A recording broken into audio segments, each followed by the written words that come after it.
కమలాపూర్ మండల ప్రజలందరికీ నా నమస్కారాలు తెలియజేస్తా ఉన్నాను.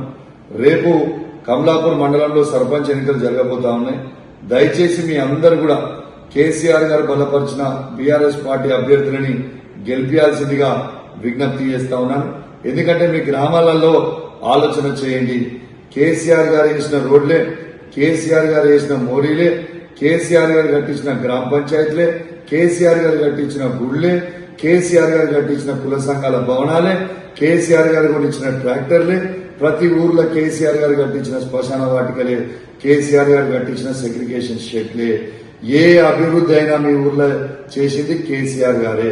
కమలాపూర్ లో ఇవాళ మీరు 100 కిలోమీటర్లు స్పీడ్ గా పోతున్న పరకాల క్రాస్ నుంచి ఇవాళ శనిగరం వరకు ఏపిచ్చిన 4 లేన్ రోడ్ కూడా కేసీఆర్ గారే. కమలాపూర్ మండలంలో హాస్పిటల్ కట్టించింది కేసీఆర్ గారే. కమలాపూర్ మండలంలో బస్టాండ్ కట్టించింది కేసీఆర్ గారే. కమలాపూర్ గ్రామంలో కూడా అన్ని అభివృద్ధి పనులు చేసింది కేసీఆర్ గారు. కాబట్టి కేసీఆర్ గారు బలపరిచిన అభ్యర్థులని దయచేసి ఓటేయాలని మీ అందరికీ కూడా విజ్ఞప్తి చేస్తున్నా. మోసపోతే గోసపడతారని మీ అందరు కూడా కేసీఆర్ గారు ఇంతకుముందు చెప్పినట్టు నేను కూడా చెప్తా ఉన్నాను. ఇలా మోసపోతే గోసపడతారు.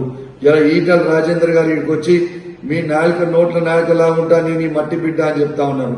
మరి ఈటల రాజేందర్ గారు మీరు ఇదే కమలాపూర్ మట్టి బిడ్డ అయితే కమలాపూర్ ఇచ్చిపెట్టి గజ్వేల్ ఎందుకు పోయినరు?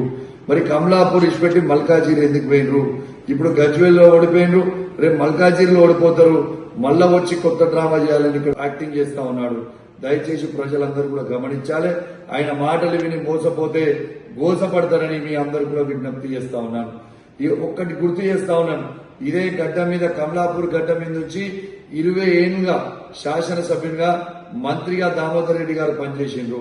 మరి అదే దామోదర్ రెడ్డి గారు ఓడిపోయినా ఇదే గడ్డ మీద ఉండి కొట్లాడిండు. మరి ఇదే మట్టిలో కలిసిపోయిండు. మరి ఆ దామోదర్ రెడ్డి గారు ఉన్నట్టు నువ్వు ఎందుకు లేవు? ఇలా నేను కూడా 2018లో ఈ గడ్డ మీద నుంచి ఓడిపోయినాక నేను ఇచ్చిపెట్టి బయటికి పోలేదే. నేను ఇక్కడనే ఉండి ప్రజలకి సేవ చేసి మళ్ళా వాళ్ళ మనసు గెలిచి మళ్ళా 23లో ఈడ జెండా ఎగిరేసిన తప్పితే ఈడ ఇచ్చిపెట్టి పోలేదు కదా. ప్రజలారా మోసపోతే గోసపడతారని మళ్ళా చెప్తున్నా. దయచేసి అందరు కూడా ఇవాళ కేసీఆర్ గారు బలపరిచిన బీఆర్ఎస్ పార్టీ అభ్యర్థులని కమలాపూర్ మండలంలో మొత్తము కమలాపూర్ పట్టణంలో కూడా గెలిపించాలని నా చేతులు జోడించి మరి విజ్ఞప్తి చేస్తూ సెలవు తీసుకుంటా ఉన్నాను. జై తెలంగాణ, జై కేసీఆర్.